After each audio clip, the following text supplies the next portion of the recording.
Hey everyone, I'm Peter Stories, here to guide you today. If you use this video to drift off to sleep, please tap like, hit subscribe, and drop a comment telling me where you're watching from and what time it is there. Now, settle in, get cozy, and let yourself relax.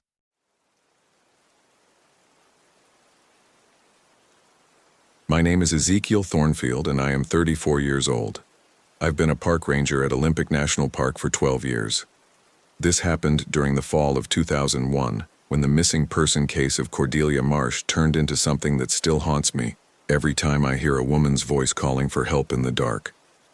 The call came in at 4:47 p.m. on October 15th, just as the early autumn darkness was beginning to swallow the forest whole. I was finishing my patrol reports at the Hoh River Station when dispatch crackled through my radio with that familiar tone that meant someone's day was about to get a lot worse. Ranger Thornfield, we have a missing person report. 28-year-old female Cordelia Marsh, botanical illustrator from Seattle. Last seen this morning at the Hoh River trailhead. Vehicle still in parking lot. Tent found abandoned at mile marker 7. I grabbed my pack and checked my equipment methodically. GPS, radio, medical kit, emergency beacon, extra batteries. After the Morrison case 3 years ago, I'd learned to be prepared for anything. Morrison had been a day hiker who'd gotten lost in a whiteout, and by the time we found him, hypothermia had already claimed him. The guilt of being 6 hours too late had eaten at me ever since. I wouldn't let it happen again. The drive to the trailhead took 20 minutes through increasingly dense fog that seemed to rise from the forest floor like smoke. My headlights carved weak tunnels through the gray-white wall, and I had to slow to a crawl to avoid the elk that had started their evening migration down from the higher elevations. The radio crackled with updates from other rangers. No additional sightings, no contact with the missing person, weather deteriorating rapidly. Cordelia's car was a small blue Honda Civic, parked neatly between the white lines with a National Parks pass displayed on the dashboard. I peered through the windows with my flashlight. The interior was obsessively organized, maps folded precisely, a thermos in the cup holder, a small notebook with careful handwriting visible on the passenger seat. This was someone who planned ahead, someone who wouldn't just wander off trail without good reason. The fog grew thicker as I hiked toward her last known location. My boots crunched through the carpet of maple and Douglas fir leaves that had turned the trail into a slippery maze of orange and gold. The sound seemed muffled, as if the forest was absorbing every noise I made. I called her name every few minutes, my voice echoing strangely in the dense air. Cordelia. Cordelia Marsh. Park Service. Nothing answered except the distant sound of the Hoh River and the occasional crack of a branch settling in the cold. I found her tent at exactly mile marker 7, just as dispatch had reported. It was a small, high-quality backpacking shelter, properly staked and guy-lined. But the front flap hung open, swaying gently in the breeze, and her sleeping bag was half pulled out as if she'd left in a hurry. A small camp stove sat cold beside a pot of water that had never boiled. I knelt beside the tent and played my flashlight over the ground. The beam caught clear boot prints in the soft earth, size 7 or 8, with a distinctive diamond tread pattern. They led from the tent toward the river, then seemed to circle back toward the main trail before disappearing into the rocky ground near a fallen log. Base, this is Thornfield. I'm at the missing person's campsite. Evidence suggests she left the tent voluntarily but in haste, following tracks toward the river. Copy that, Thornfield. Be advised, Weather Service is calling for heavy fog and possible freezing temperatures overnight. We're sending backup, ETA 1 hour. I followed the tracks through the underbrush, my radio crackling with static as the mountains interfered with the signal. The fog was so thick now that I could barely see 10 feet ahead, and my flashlight beam seemed to stop dead in the gray wall. The sound of my own breathing became unnaturally loud, mixing with the whisper of my jacket against the brush. The tracks led down a steep embankment toward the river. I could hear the water rushing over rocks somewhere below, but I couldn't see it. Using my flashlight to scan the ground, I noticed something that made my stomach clench. The tracks weren't alone. There was a second set, larger, with a different tread pattern. Work boots, maybe size 11 or 12, walking parallel to Cordelia's smaller prints. I keyed my radio. Base, I've got a secondary set of tracks. Adult male, possibly accompanying the missing person. Tracks lead toward the river. Static answered me. I tried again, adjusting my position, but got nothing except the white noise of interference. The fog seemed to be getting thicker, and the temperature was dropping fast. I could see my breath now, small puffs of vapor that disappeared immediately into the gray void. Following the dual tracks, I came to a small clearing beside the river, where the fog thinned slightly. My flashlight beam swept across trampled ground, and I found signs of a struggle. Boot prints scuffed and overlapping, a broken branch hanging at shoulder height, and something that made my blood run cold. A small camera, its lens cracked, lying in the mud. I picked up the camera with a gloved hand, noting the expensive botanical close-up lens. This had to be Cordelia's. The back was open, and the film had been exposed to the light. Someone had deliberately ruined whatever she had been photographing. A sound reached me through the fog, distant but unmistakably human. A woman's voice calling for help.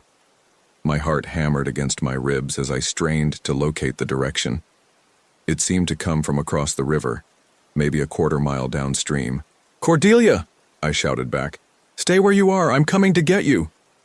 The voice called again, weaker this time, and I crashed through the underbrush toward the sound. Branches whipped at my face and caught at my jacket. The fog was so thick that I was navigating purely by sound and instinct. The river grew louder, and I could smell the metallic scent of fast-moving water. I reached the riverbank and played my flashlight across the rushing water. It was maybe 30 feet wide at this point, with a strong current that would be dangerous to cross in daylight, let alone in this fog. But the voice had definitely come from the other side. "Cordelia, can you hear me?" Nothing. The silence stretched out until it felt like a physical weight pressing down on me. I tried my radio again, but the static was worse now, just white noise that seemed to mock my isolation. I found a fallen log that bridged most of the river about 50 yards downstream. It was slick with moss and fog, but it would get me across. Moving carefully, testing each step, I made it to the other side with only one heart-stopping moment when my boot slipped and I nearly went into the current. The fog was even thicker on the far side, and the forest felt different somehow. Older, more primal.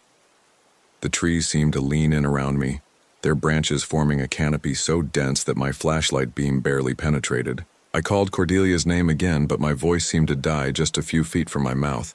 I'd been searching for maybe 20 minutes when I found the cabin. It appeared out of the fog like something from a nightmare, a small structure made of rough-hewn logs, with a stone chimney and windows that were nothing but black rectangles. There was no path leading to it, no sign that anyone had been there recently, but thin smoke was rising from the chimney, and there was a faint yellow glow visible through one of the windows. Every instinct I'd developed in 12 years of park service told me to get out of there. This wasn't on any map I'd studied. There weren't supposed to be any structures in this part of the wilderness, but if Cordelia was in there, if she was hurt. I approached the cabin slowly, my flashlight trained on the door. The wood was weathered gray and there was no handle, just a simple latch. I could hear something inside, a soft shuffling sound, like someone moving around in stocking feet. "Cordelia?" I called softly. "Are you in there?" The shuffling stopped. For a moment, the only sound was the distant murmur of the river and the whisper of fog moving through the trees. Then a voice answered, weak, frightened, definitely female. "Help me, please." I lifted the latch and pushed the door open. The smell hit me first, a mixture of wood smoke, unwashed bodies, and something else underneath, something organic and rotten. The cabin was lit by a single kerosene lamp sitting on a rough wooden table. In the flickering light, I could see Cordelia Marsh sitting on a simple wooden chair, her hands zip-tied behind her back, her mouth covered with duct tape. Her eyes were wide with terror, and she was shaking violently. Her clothes were torn and dirty, and there were scratches on her face and arms. When she saw me, she tried to speak through the tape, making desperate, muffled sounds. "It's okay," I said, moving toward her. "I'm Park Service. I'm here to get you out."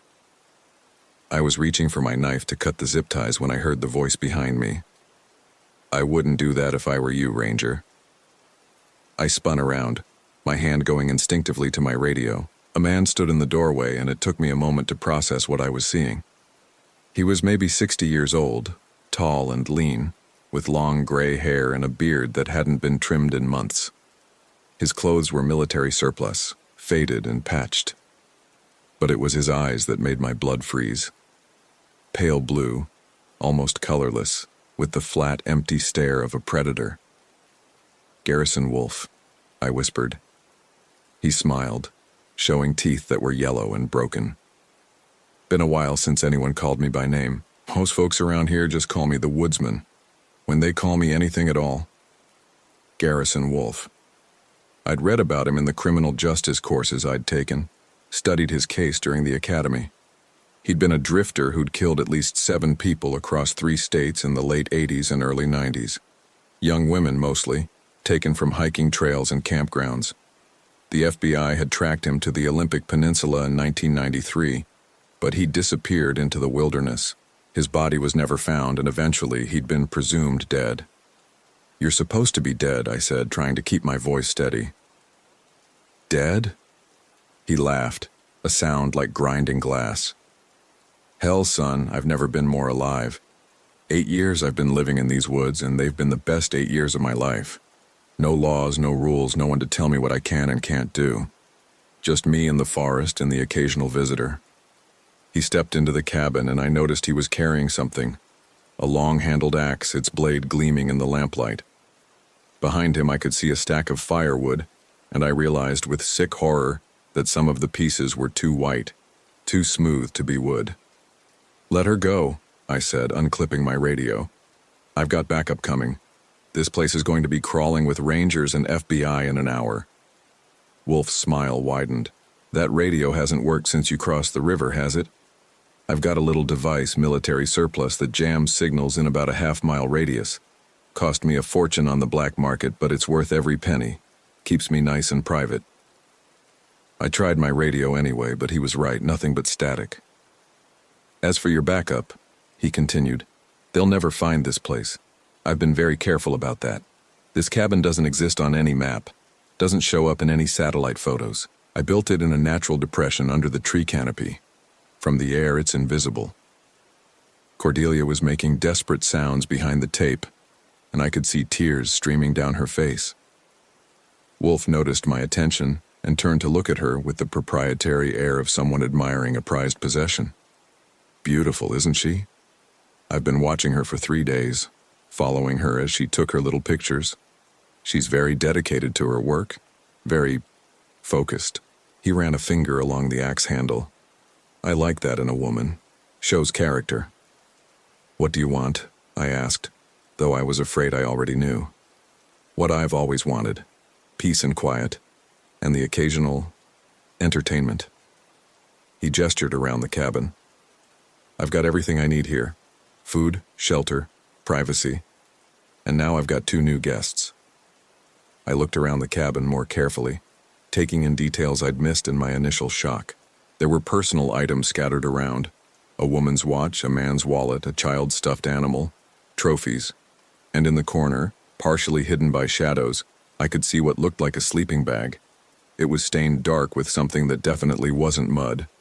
"How many?" I asked. "How many what? How many people have you killed?" Wolf considered this, tilting his head like a curious bird. "That's a very specific question, Ranger. Are you asking how many I killed before I disappeared? Or how many I've killed since I've been living here?" The casual way he said it made my stomach turn. "Both. Before, maybe a dozen. I was young then, sloppy, always moving, always running. But here," he gestured around the cabin again, "here I can take my time, really get to know people. I'd say maybe 20, 25 in the last 8 years. Hard to keep count after a while. 25 people, 25 hikers, campers, day visitors who'd simply vanished into the Olympic wilderness. I thought about all the missing person cases I'd worked, all the searches that had turned up nothing, all the families who'd never gotten answers. "The Morrison case," I said. "That was you." "The hypothermia fellow? No, that was just bad luck on his part. Though I did find his body before you did. Took his wallet and his watch. Figured he wouldn't be needing them. Wolf's eyes glittered in the lamplight. But there have been others. That couple from Portland last summer. The college boy who was doing research on spotted owls. The family from California. Now that was a shame. The little girl couldn't have been more than 10. I felt bile rise in my throat. You're insane. Am I? Or am I just free? He stepped closer, and I caught a whiff of his unwashed body, mixed with the smell of old blood and decay. You spend your life following rules, Ranger. Laws, regulations, protocols. But out here, there are no rules. There's just survival. The strong and the weak. The hunter and the hunted.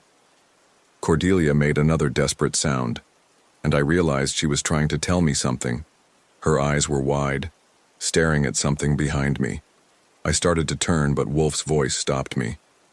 I wouldn't move if I were you. My partner doesn't like sudden movements. Partner. I heard footsteps behind me, slow and deliberate. Another person entered the cabin, and when I saw him, my blood turned to ice water. He was younger than Wolf, maybe 40, with the same pale eyes and predatory stare. But what made my skin crawl was the family resemblance. The same sharp cheekbones, the same thin mouth, the same aura of barely contained violence. My son, Wolf said proudly. Marcus. He was just a teenager when I disappeared, but he found me about 5 years ago. Turns out the apple doesn't fall far from the tree. Marcus didn't speak, just stood there holding a hunting knife that looked like it had been sharpened recently. His clothes were cleaner than his father's, and I realized with sick understanding that he probably went into town sometimes, blended in with normal people. He was the one who scouted targets, who followed potential victims into the wilderness. You see, Ranger, I've got a good thing going here. A partnership. A family business, you might say.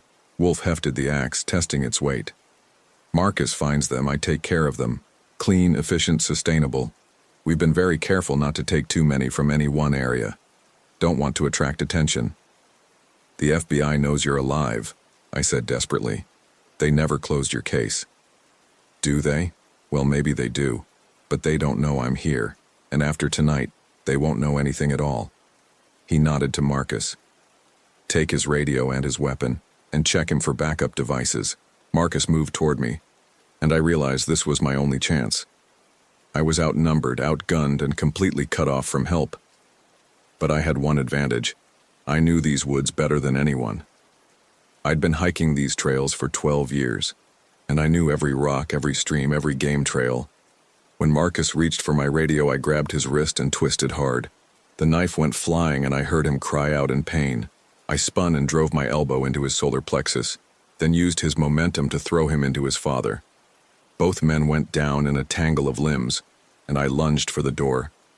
Behind me, I heard Wolf roaring with rage and the sound of furniture crashing. I didn't look back. The fog outside was so thick that I immediately lost all sense of direction.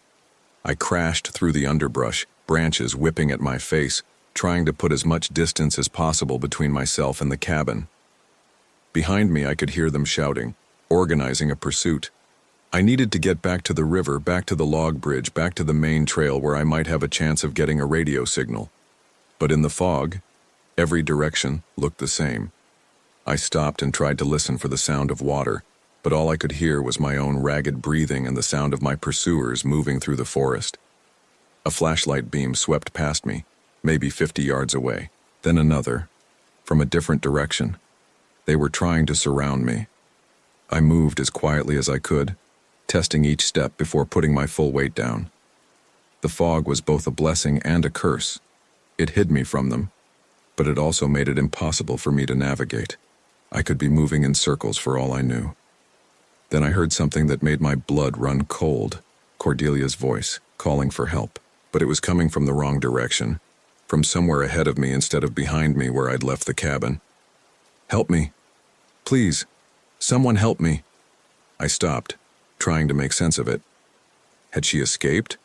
Or was this some kind of trap? The voice came again, closer this time. Ranger Thornfield, I'm hurt, please. She knew my name, but I hadn't told her my name in the cabin. I'd just said I was Park Service. Understanding hit me like a physical blow. They had gotten her to talk. They knew my name and they were using her voice to lure me into the open. Marcus or his father was probably holding a knife to her throat right now, forcing her to call out. I stayed where I was, trying to control my breathing. The voice called again, more desperate now. Please, he's going to kill me. I can hear him coming. Every instinct screamed at me to go to her to help her, but I knew it was a trap. I had to find another way. I started moving again, trying to work my way around the sound of her voice. If I could get behind them, maybe I could create some kind of diversion. But the fog was so thick that I was navigating by feel, and the ground was treacherous with hidden roots and rocks. My boot caught on something and I went down hard. The impact drove the breath from my lungs, and I had to bite back a cry of pain. I lay still for a moment, listening. The voice had stopped calling. In the silence, I heard something else. Footsteps, moving carefully through the underbrush. Someone was close, maybe 20 feet away. I could hear them breathing, could almost smell their unwashed body. I reached for my flashlight, then stopped. The beam would give away my position immediately. Instead, I felt around on the ground until my fingers closed around a rock about the size of a baseball. It wasn't much, but it was better than nothing. The footsteps were getting closer. I could hear him now. The careful placement of each step, the whisper of fabric against branches. He was trying to move silently, but 12 years in the forest had taught me to hear things that most people missed. I waited until he was almost on top of me, then threw the rock as hard as I could into the brush to my left. It crashed through the branches, and immediately I heard him change direction, moving toward the sound. I rolled the opposite way and came up in a crouch, moving as quickly and quietly as I could. Behind me, I heard him discover the deception, a snarled curse that I recognized as Marcus's voice. I kept moving, trying to put distance between us. The fog seemed to be getting thicker, and the cold was seeping through my jacket.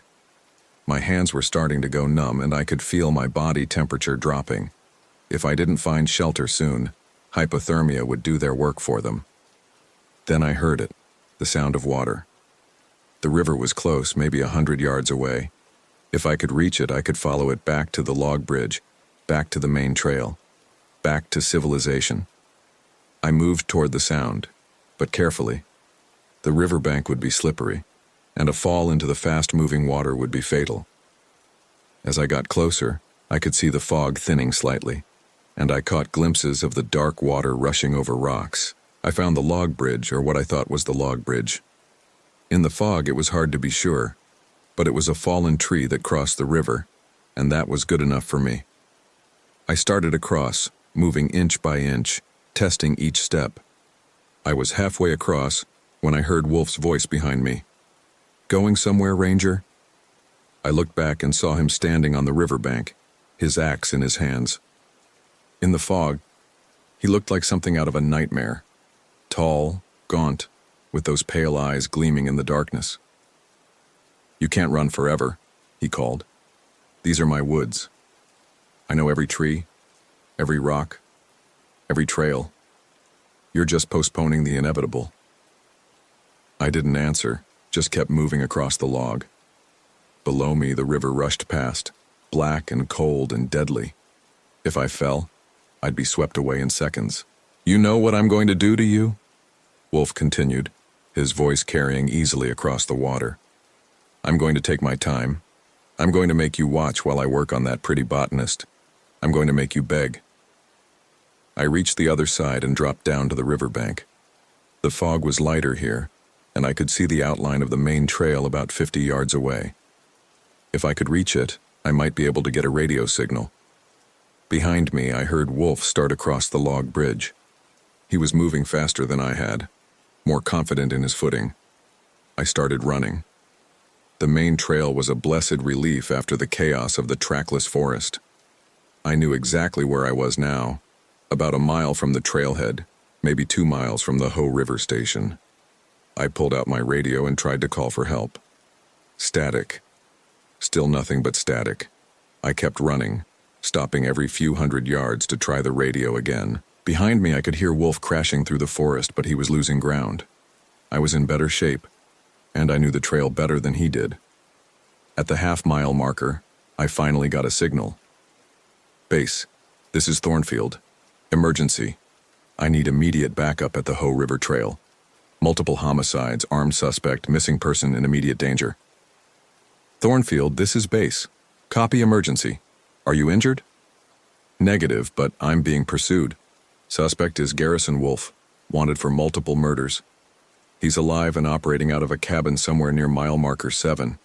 He has Cordelia Marsh, and she's in immediate danger. Garrison Wolf? Are you sure? Positive ID. He's got a partner, probably his son. They've been killing people in the park for years. I need FBI. I need SWAT. I need everything you can send me. Copy that. FBI is already en route on the missing person case. ETA 20 minutes. Can you maintain your position? Negative, I'm heading back to the trailhead. The suspects are armed and dangerous, and I'm not equipped for a confrontation. I kept running, but my legs were starting to feel like rubber. The adrenaline was wearing off, and exhaustion was setting in. I hadn't eaten since lunch, and I'd been running on pure terror for the last hour. The trailhead parking lot appeared out of the fog like a mirage. I could see my truck, and beyond it, the road that led back to civilization. But as I approached, I noticed something that made my blood freeze. Cordelia's Honda Civic was gone. I stopped dead, trying to process what I was seeing. The car had been there when I arrived. I'd looked inside it, studied the interior. Now the parking space was empty. They'd moved it. While I'd been stumbling around in the fog, they'd come back and moved her car, which meant they had her keys, which meant they probably had her. I reached for my radio, but before I could key it, I heard a sound that made my heart stop. A car engine coming down the access road. Headlights swept across the parking lot, and I dove behind my truck just as a blue Honda Civic pulled into the lot. Through the windows, I could see two figures in the front seat.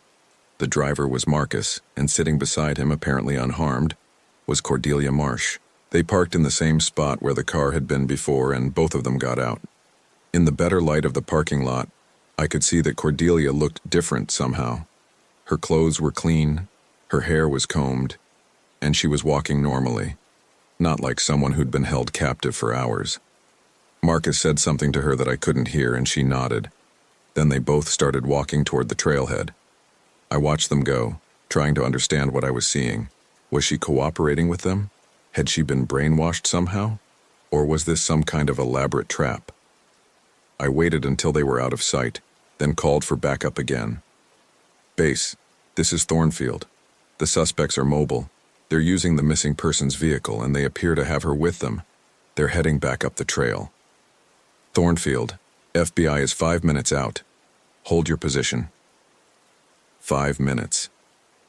I looked at my watch and realized I'd been in the woods for over 3 hours. It felt like a lifetime. The FBI arrived in a convoy of black SUVs, followed by county sheriff's deputies and Park Service personnel. I'd never been happier to see law enforcement in my life. Agent Sarah Chen, the lead investigator, debriefed me quickly while tactical teams prepared for a sweep of the area. "You're sure it was Garrison Wolf?" she asked for the third time. Positive. He knew details about his old crimes. He had trophies from victims, and he told me he'd been killing people in the park for 8 years. And you saw the woman cooperating with his son? I saw her walking normally, apparently unharmed. But she could have been coerced or drugged, or... I trailed off, not wanting to voice my darker suspicions. Chen nodded grimly. "We'll find out soon enough. The tactical team is going in now." I watched from the parking lot as the FBI disappeared into the fog-shrouded forest. They had night vision equipment, thermal imaging, and enough firepower to take down a small army. But I couldn't shake the feeling that something was wrong. The radio chatter from the tactical team was tense but professional. They found the campsite. They found evidence of a struggle. They found the tracks leading to the river. But they couldn't find the cabin. Base, this is TAC 1. We've searched the entire grid. No structure, no suspects, no missing person. "Expand the search," Chen ordered.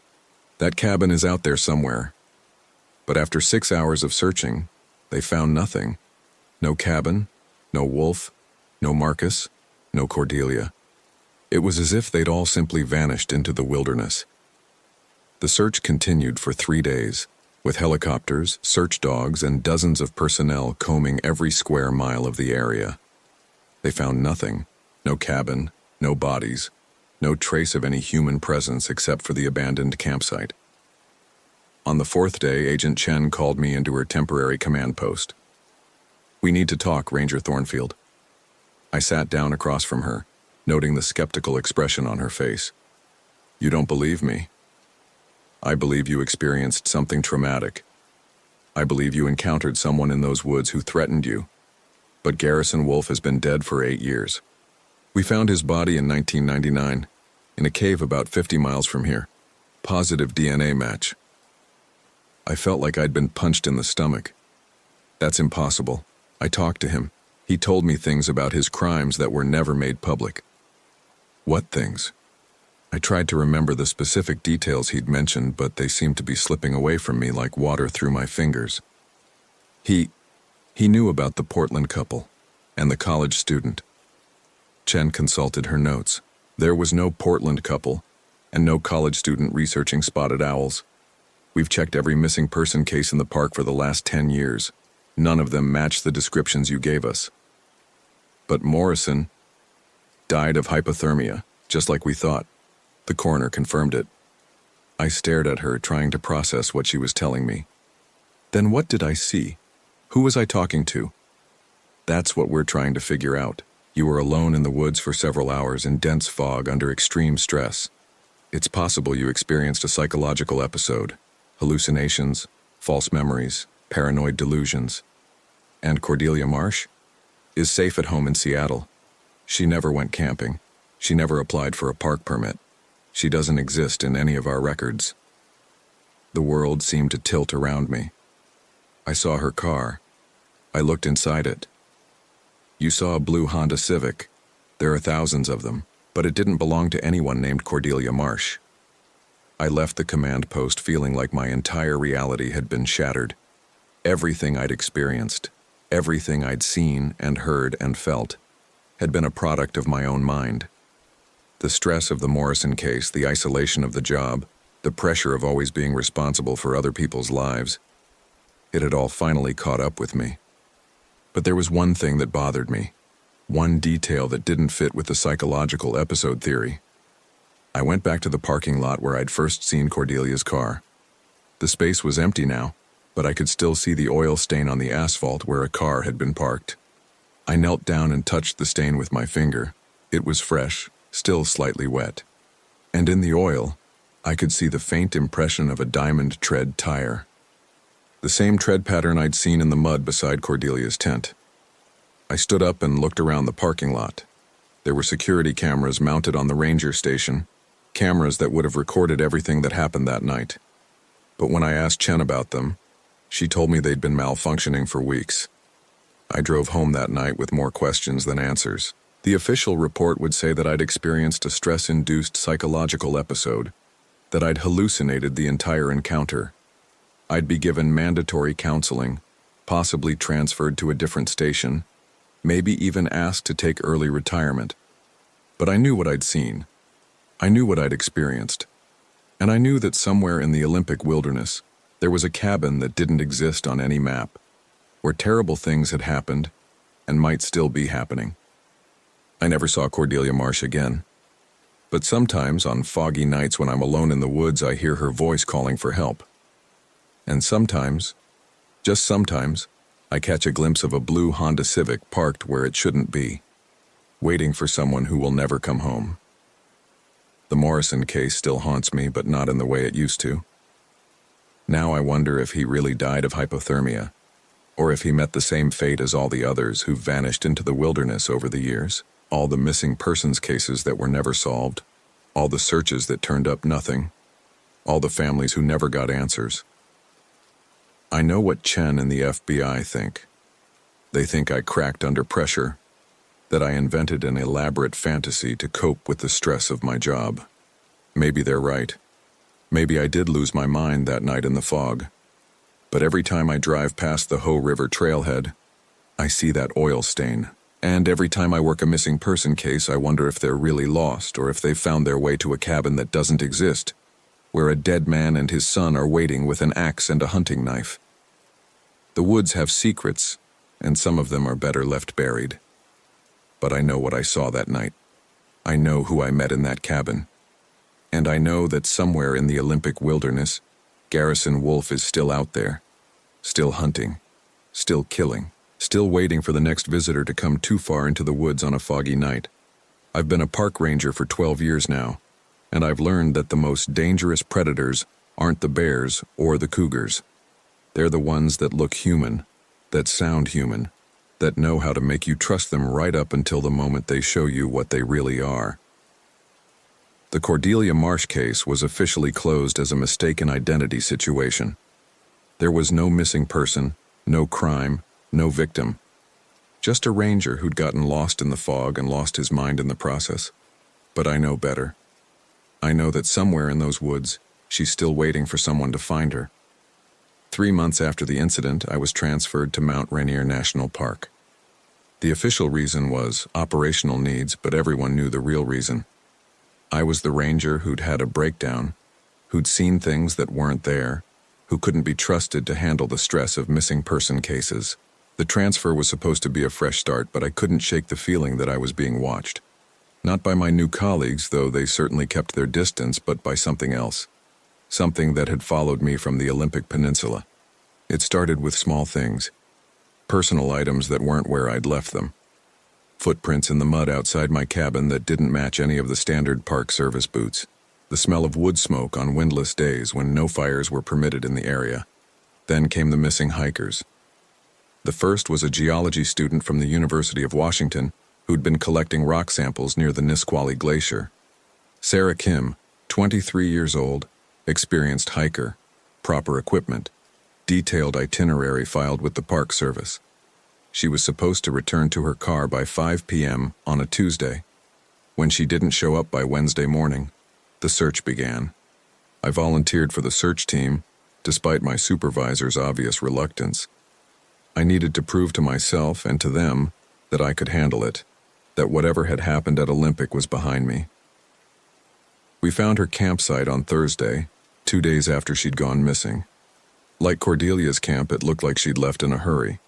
Her tent was properly set up, her gear was organized, but her sleeping bag was half pulled out, and her boots were missing from beside the tent flap. The lead searcher, a veteran ranger named Tom Bradley, studied the site with the same methodical attention I'd learned to use. But when he looked up at me, I saw something in his eyes that made my blood run cold. "Thornfield," he said quietly, "come take a look at this." He led me to a patch of soft earth about 20 feet from the tent. In the mud, clear as day, were 2 sets of footprints. One small, about size 7, with a hiking boot tread. The other larger, size 11 or 12, with a work boot pattern that looked disturbingly familiar. "You see anything unusual about these tracks?" Bradley asked. I knelt down for a closer look, and my hands began to shake. The work boot prints had the same distinctive wear pattern I'd seen beside the Hoh River 8 months ago. The same uneven tread on the left heel, the same deep impression from the ball of the foot. "They're old," I said, trying to keep my voice steady. "The work boots, the tread pattern shows significant wear." Bradley nodded grimly. "That's what I thought too. But here's the thing. These prints are less than 12 hours old. I can tell from the way the mud is settled." He stood up and wiped his hands on his pants. "Someone's been following her, Thornfield. Someone who's been walking in the same boots for a very long time. We followed the tracks through the forest, but they disappeared at a rocky outcrop about a quarter-mile from the campsite. The geology student was never found, despite a week-long search involving helicopters, dogs, and dozens of personnel. The second disappearance happened 6 weeks later. Robert Chen, a 34-year-old photographer from Portland, had come to capture images of the fall colors. He was supposed to meet his girlfriend at the Paradise Visitor Center on Sunday afternoon. When he didn't show up, she called the Park Service. This time, I wasn't assigned to the search team. My supervisor, Frank Morrison, no relation to the Morrison from Olympic, made it clear that he thought I was too personally invested in missing person cases. But I went anyway, on my own time, following the search teams at a distance. They found Chen's camera equipment scattered along the Skyline Trail, expensive lenses and bodies that had been deliberately smashed. His backpack was found a mile away, torn open, its contents spilled across the forest floor. But like the geology student, Chen himself was never found. What they did find, pressed into the mud beside his destroyed camera, was a work boot print, the same distinctive wear pattern, the same uneven tread. That night, I sat in my cabin and tried to make sense of what was happening. Either I was losing my mind completely, or Garrison Wolf had somehow followed me to Mount Rainier. But that was impossible. According to the FBI, Wolf had been dead for years. I pulled out my laptop and started researching. I'd never bothered to look up the details of Wolf's death before. I'd been too traumatized by my encounter to want to know more. But now I needed answers. The FBI file was mostly classified, but I found a few news articles from 1999. Wolf's body had been discovered in a cave system about 50 miles from the Olympic Peninsula.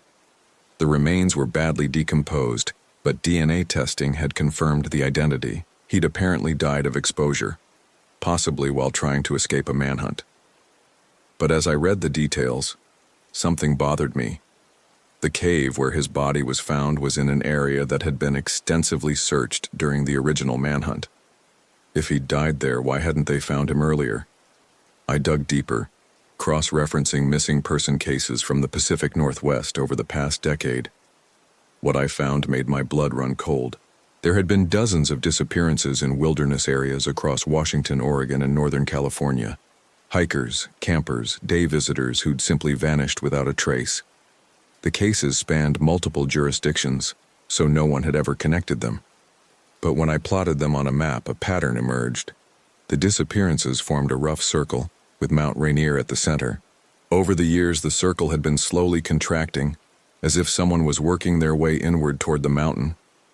I printed out the map and stared at it until my eyes burned. If I was right, if there was a connection between these cases, then the disappearances at Mount Rainier weren't random. They were part of a larger pattern, a hunting ground that had been years in the making. The third disappearance happened 2 weeks later, and this time, I was ready. Jennifer Walsh was a 26-year-old marine biologist who'd come to study the alpine lakes. She was supposed to check in with the ranger station every 12 hours, but when she missed her 8 a.m. call, I was already suiting up for a search. I found her campsite before the official search team even arrived. It was at Reflection Lake, about 3 miles from the nearest road. Like the others, it looked like she'd left in a hurry. Her research equipment was scattered around and her sample containers were broken, their contents spilled into the lake. But this time I was prepared. I'd brought a plaster casting kit, and I made impressions of the boot prints before anyone else arrived. I also brought a trail camera, which I hid in a tree overlooking the campsite. The official search lasted 5 days and turned up nothing. Jennifer Walsh joined the growing list of people who'd vanished into the wilderness without a trace. But I had my castings and I had my camera. When I retrieved the camera 2 days later, I found something that made my hand shake so badly I could barely operate the playback function. The footage showed the campsite in infrared, empty, and still in the pre-dawn darkness. Then, at 3:47 a.m., a figure entered the frame. He was tall, thin, wearing military surplus clothing, and carrying what looked like an axe. Even in the grainy infrared footage, I could see the long gray hair and the distinctive way he moved. It was Garrison Wolf, or someone who looked exactly like him. The figure moved through the campsite methodically, examining Walsh's equipment, reading her research notes by the light of a small flashlight. Then he turned toward the camera, and for a moment, I could see his face clearly. It was definitely Wolf, but he looked different somehow. Older, more weathered, with eyes that seemed to glow in the infrared light. He stared directly at the camera for several seconds, and I had the unsettling feeling that he knew it was there. Then he smiled, raised his axe in a mock salute, and disappeared back into the forest. I took the footage to Frank Morrison, but he dismissed it as inconclusive. "Could be anyone," he said. "Could be a homeless person, a poacher, anybody. The image quality is too poor to make a positive identification." But I knew what I'd seen. Garrison Wolf was alive and he was hunting in my park. I tried to contact Agent Chen, but she'd been transferred to another field office. Her replacement, Agent David Park, was polite but skeptical. He listened to my theory about the connected disappearances, looked at my map, examined my plaster castings, but in the end, he filed my report and told me he'd look into it. I never heard from him again. The fourth disappearance was different. This time, the victim came back. Marcus Rivera was a 29-year-old software engineer from Seattle who'd come to Mount Rainier for a solo backpacking trip. He was supposed to be gone for a week, hiking the Wonderland Trail. On the sixth day, he stumbled out of the forest near the Longmire Visitor Center, dehydrated, confused, and missing 3 days of memory. He was taken to the hospital, where doctors found evidence of severe dehydration and exposure, but no serious injuries. When he was well enough to talk, Rivera told a story that chilled me to the bone. He remembered setting up camp on the third night of his hike, somewhere near Indian Henry's hunting ground. He remembered going to sleep in his tent, and then nothing. The next thing he knew, he was waking up in a hospital bed. But the medical examination revealed disturbing details. Rivera had been fed during his missing time. His blood sugar levels were normal, and there were no signs of prolonged malnutrition. Someone had been taking care of him, keeping him alive. More disturbing were the marks on his body. Thin scratches on his arms and legs arranged in precise patterns. The doctors thought they might be from thorns or brambles, but to me they looked deliberate, like someone had been using him for target practice with a very sharp knife. I interviewed Rivera myself, though I wasn't supposed to. He was staying at a hotel in Longmire while he recovered, and I caught him during his evening walk around the grounds. "I keep having dreams," he told me, about a cabin in the woods, an old man with gray hair and a younger man who never spoke. They kept me in a root cellar, I think, fed me soup and bread like they were fattening me up for something. "Can you remember anything else about the cabin?" I asked. "It smelled like death," he said quietly, like something had died there and never been cleaned up. And there were things hanging from the ceiling, clothes, jewelry, personal items, like trophies. "Did they hurt you?" Rivera rolled up his sleeves, showing me the scratches. The old man liked to test things. He'd cut me, just a little, and watch how I healed, like he was studying me. He shuddered. I think he was deciding whether to kill me or not. Why didn't he? I don't know. Something changed his mind. Maybe he got bored, or maybe he was saving me for later. All I know is that one morning I woke up and I was alone. The door was open and there was a trail of breadcrumbs leading out of the forest. Breadcrumbs, like something out of a fairy tale. Rivera left the next day, driving back to Seattle with a promise to call if he remembered anything else. He never did. 6 months later, I read in the Seattle Times that he'd committed suicide, jumping from the Aurora Bridge on a foggy December morning. The note he left behind was simple. "I can't stop dreaming about the cabin. He's still out there, waiting for me to come back." After Rivera's death, the disappearances stopped. For almost a year, Mount Rainier was quiet. No missing hikers, no unexplained vanishings, no mysterious boot prints in the mud. I began to think that maybe Wolf had moved on, found a new hunting ground somewhere else. I was wrong.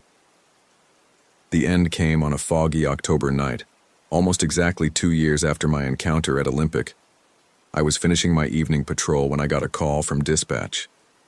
"Thornfield, we've got a situation at the Paradise parking lot. Single vehicle, engine running, driver's door open. Looks like someone left in a hurry." I drove up to Paradise, my stomach already knotting with dread. The parking lot was almost empty, just a few cars belonging to late-season hikers. But at the far end, I found a blue Honda Civic, its engine running, headlights cutting through the fog.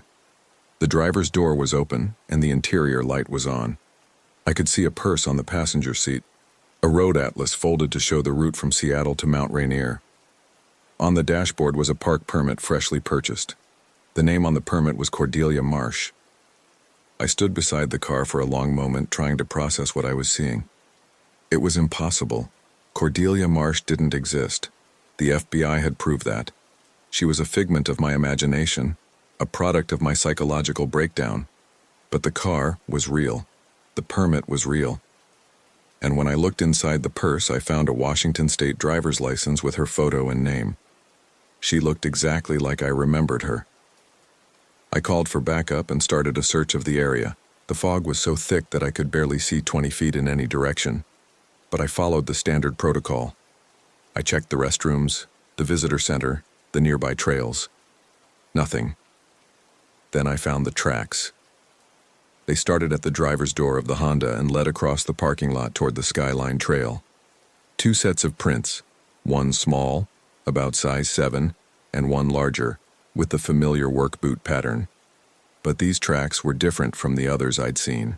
The smaller prints showed no sign of struggle, no indication that the person was being forced to walk. They looked almost willing. I followed the tracks into the forest, my flashlight beam barely penetrating the fog.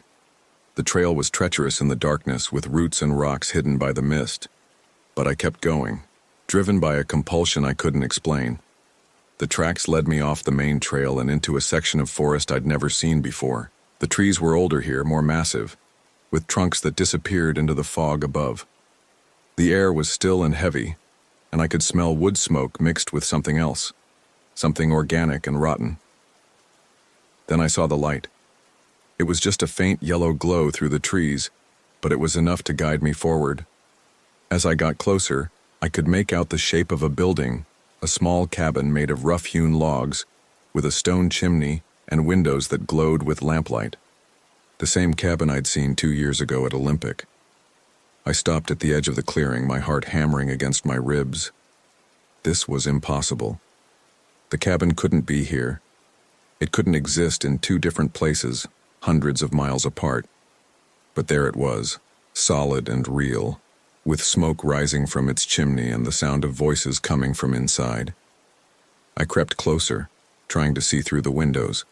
The glass was old and wavy, but I could make out figures moving around inside. A tall man with gray hair, a younger man who stood in the shadows, and a woman sitting at a wooden table. Cordelia Marsh. She looked exactly as I remembered her, but she wasn't tied up this time. She was sitting calmly at the table, drinking from a ceramic mug, talking to the gray-haired man like they were old friends.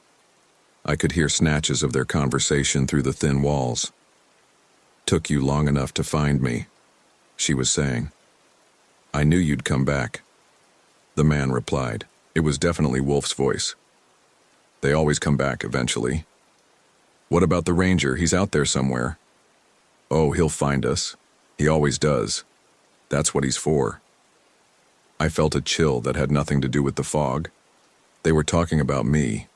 They'd been expecting me. I backed away from the cabin, trying to make sense of what I was hearing. But before I could retreat to the forest, the door opened and Wolf stepped out. He looked exactly as I remembered him, but older somehow, more weathered. His pale eyes found me immediately, and he smiled with those yellow, broken teeth. "Ezekiel Thornfield," he said warmly, as if greeting an old friend. "Right on time." I reached for my radio, but he shook his head. "Won't work out here. Never has. This place exists outside of normal space, outside of normal time. The rules are different here." "You're dead," I said, though my voice sounded weak even to my own ears. "Am I? Or are you?" He gestured around the clearing. "Tell me, Ranger, what year is it?" I stared at him, trying to understand the question. 2003. "Are you sure? Because from my perspective, it's still 2001. Still that same foggy night when you first stumbled into my woods." The world seemed to tilt around me. "That's impossible." "Is it? You've been searching for me for 2 years, following my trail from park to park, case to case. But what if you never left? What if you've been here all along, trapped in this moment, reliving the same night over and over?" I thought about the disappearances at Mount Rainier, the pattern of cases that had led me here.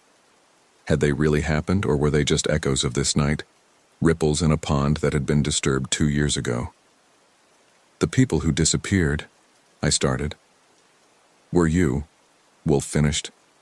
"All of them. Every missing hiker, every vanished camper, every person who walked into the woods and never came back. They were all just different versions of you, different attempts to solve the same puzzle. He stepped closer, and I could smell his unwashed body, the scent of old blood and decay. You see, Ranger, you can't save everyone. You learned that with Morrison, but you never accepted it. So you keep trying, keep searching, keep hoping that this time will be different. But it never is. And Cordelia? She's the one you couldn't save, the one who's been waiting for you to find her. She's been here all along, trapped in this cabin, in this moment, just like you. The door opened again, and Cordelia stepped out. She looked at me with eyes that were infinitely sad. "I'm sorry, Ezekiel," she said. "I'm sorry you couldn't let go." The fog began to swirl around us, and I felt myself being pulled back through time, back to that first night at Olympic.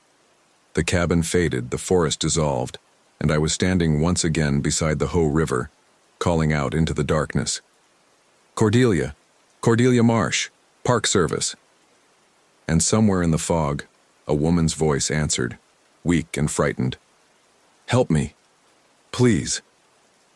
I followed the voice into the forest, knowing that I would find the cabin, knowing that I would meet Garrison Wolf, knowing that I would fail to save her. Because that's what I do.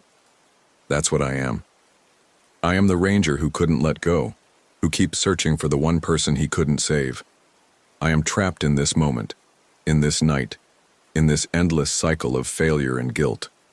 And somewhere in the Olympic wilderness, in a cabin that exists outside of time, Cordelia Marsh is still waiting for someone to find her.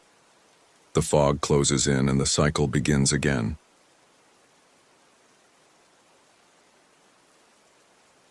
My name is Kestrel Thorne, and I am 27 years old. I've been a park ranger at Olympic National Park for 14 months. This happened during the fall of 2023, when the missing person case of Dahlia Wickham turned into something that still haunts me. I was still new to the job, only 14 months in, when I thought I understood what danger looked like in the wilderness. I'd memorized every protocol, studied every map, practiced every emergency scenario until muscle memory took over. But nothing in my training prepared me for the reality that sometimes the most dangerous predator in any forest walks on two legs and knows exactly how you think. October 15th started like any other shift. The morning air carried that sharp bite of autumn that made your lungs feel clean and raw. I was stationed at the Sol Duke entrance, watching the fog roll between the massive Douglas firs like smoke from some ancient fire. The park was quieter now that summer crowds had thinned, leaving mostly serious hikers and photographers chasing the fall colors. My radio crackled at 7:23 a.m. "Ranger Thorne, this is dispatch. We've got a missing person report. Dahlia Wickham, 19, failed to return from a solo photography trip, last seen 3 days ago at the Hoh River trailhead." 3 days. My stomach dropped. In October, with temperatures dropping to the 30s at night, 3 days was pushing the limits of survival without proper shelter. I grabbed my gear and headed for the staging area, running through search protocols in my head. Grid patterns, probability maps, last known position, all the textbook knowledge I'd absorbed but never applied to a real missing person case. Ranger Supervisor Marcus Bellwether was already coordinating when I arrived. Marcus had been with the Park Service for 23 years, and his weathered face showed every season he'd spent in these mountains. He barely looked up from his map as I approached. "Wickham was hiking alone, photographing old growth," he said, marking locations with a red pen. "Park rangers found her car at Hoh River yesterday morning. Keys inside, driver's door unlocked. Her camping gear was gone, but she left a detailed itinerary in her glove compartment." "Any experience level?" I asked, studying the marked trail routes. "Intermediate. She's done multi-day solo trips before." Marcus's radio squawked and he held up a finger. "Bellwether here. Yes, send them to Grid 7. Copy that." He turned back to me. "You'll be working with Ranger Corvina Ellis. She's en route from the Kino station. Ellis has 14 years experience, knows these trails better than anyone." The compliment felt backhanded. I was being partnered with a veteran because I couldn't handle a search alone. but I swallowed my pride and nodded. What's our assignment? Upper Hoh River Valley. Wickham's itinerary shows she planned to photograph the old growth grove near Olympus Guard Station. That's rough terrain, easy to get disoriented. Marcus folded his map. Weather's calling for fog tonight. Possible rain. We need to find her before conditions deteriorate. I drove toward the Hoh River trailhead, my mind racing through possibilities. Lost hiker, injury exposure, equipment failure. All scenarios I'd studied extensively. What I didn't consider was that someone might be watching me make that drive, someone who knew exactly where I was going and why. The Hoh River Trail stretched into cathedral-like groves of ancient trees, their trunks so massive that 10 people holding hands couldn't encircle them. Moss draped everything in muted green, and the air felt thick with moisture and decay. Beautiful, but isolating. Sound didn't carry normally here. The dense forest absorbed voices, footsteps, even screams. Ranger Ellis was waiting at the trailhead, a compact woman with prematurely gray hair and the kind of steady gaze that suggested she'd seen everything the wilderness could throw at her. She introduced herself with a firm handshake and immediately began checking my gear. "You've got good equipment," she said, examining my GPS and radio. "But out here, technology fails. Your best tools are your eyes and your instincts." She shouldered her pack. "How many missing person searches have you worked?" "This is my first," I admitted. Something flickered across her face, concern, maybe pity. "Stay close, don't assume anything. And if something feels wrong, trust that feeling immediately." We started up the trail, following Wickham's documented route. The fog was heavier than I'd expected, reducing visibility to maybe 30 yards. Our voices seemed muffled, creating an oppressive sense of isolation. Every few minutes, Ellis would stop and call out, Dahlia Wickham, Olympic National Park Search and Rescue." Only silence answered. 2 miles in, we found our first clue. A granola bar wrapper, half buried under wet leaves. Ellis examined it carefully, turning it over in her gloved hands. "Could be hers," she said. "But this wrapper is clean, no weathering. If it's been here 3 days, it should show more deterioration. Maybe it was protected by the leaves?" Ellis shook her head. "Look at the leaves around it. They're disturbed, like someone placed this recently." She stood up, scanning the surrounding forest. "Something's not right here." We pressed deeper into the valley, following game trails and searching for any sign of Wickham's passage. The old growth grove was spectacular. Trees that had been standing when European settlers first arrived, their massive trunks creating natural corridors through the forest. It was also maze-like, with fallen logs creating barriers and hidden ravines that could easily trap or injure an unwary hiker. "Dahlia," Ellis called again. "If you can hear us, make noise. We're here to help." This time, we heard something. A distant sound, almost like crying. Ellis grabbed my arm. "Did you hear that?" I nodded, straining to identify the direction. "Northwest, maybe a quarter mile." We pushed through dense undergrowth, following the sound. Branches scraped against our gear, and more than once I had to duck under massive fallen logs. The crying grew louder, more distinct. Definitely human. "Dahlia," Ellis shouted. "Keep making noise, we're coming." We crested a small ridge and looked down into a natural depression filled with devil's club and sword ferns. There, tied to a massive cedar trunk, was a young woman with long, dark hair. Even from 50 yards away, I could see she was in distress, her clothes torn and dirty. "There," I pointed, already starting down the slope. "Dahlia." Ellis grabbed my shoulder, stopping me. "Wait." "What?" "She's right there. Look at her position. Look at the setup." Ellis's voice was tight with tension. "She's perfectly visible from this angle. Too visible. And why is she tied to that tree?" I stared down at the scene, my rescue instincts warring with Ellis's caution. The woman was clearly in distress, but something about the scenario felt staged. The way she was positioned, the clear line of sight from our vantage point, the fact that we'd found her so easily after 3 days of searching. "Could be a trap," Ellis murmured, "but we can't leave her." She keyed her radio. Dispatch. This is Ranger Ellis. We've located what appears to be the missing hiker. Grid coordinates. She rattled off numbers. Requesting immediate backup and medical support. Static answered her. She tried again. Nothing. Radio's dead, she said, checking the device. Battery shows full, but no signal. Equipment failure? Maybe. But Ellis didn't sound convinced. Stay here and maintain overwatch. I'm going down to check on her. I should go. I'm faster.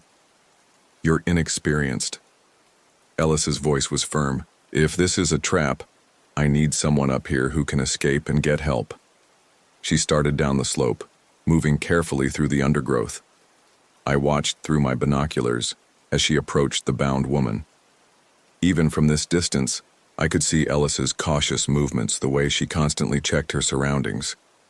She reached the woman and knelt beside her, checking for injuries. I saw her cutting the ropes with her knife. The woman appeared to be conscious but weak, leaning heavily against Ellis for support. Then Ellis looked up at me and waved. All clear. I started down the slope, relief flooding through me. We'd found Dahlia Wickham alive. My first missing person case would be a success story, the kind of outcome that justified all the training and preparation. I was halfway down when I heard Ellis scream. Not a shout for help or a call for assistance, a scream of pure terror that cut through the forest like a blade. I looked down and saw Ellis on the ground, the woman standing over her. But something was wrong with the scene. The woman was too tall, too muscular, and she was holding something in her hand, Ellis's radio. "Ellis!" I shouted, breaking into a run. The figure looked up at me and I saw a face I didn't recognize. Not a young woman, but a man with weathered features and predatory eyes. He was wearing Dahlia's jacket, her hiking boots, a disguise that had worked perfectly from a distance. He smiled and waved Ellis's radio at me. "Your partner's hurt, rookie. Better come down and help." I stopped running. Every instinct screamed danger, but Ellis was down there, possibly injured, possibly dying.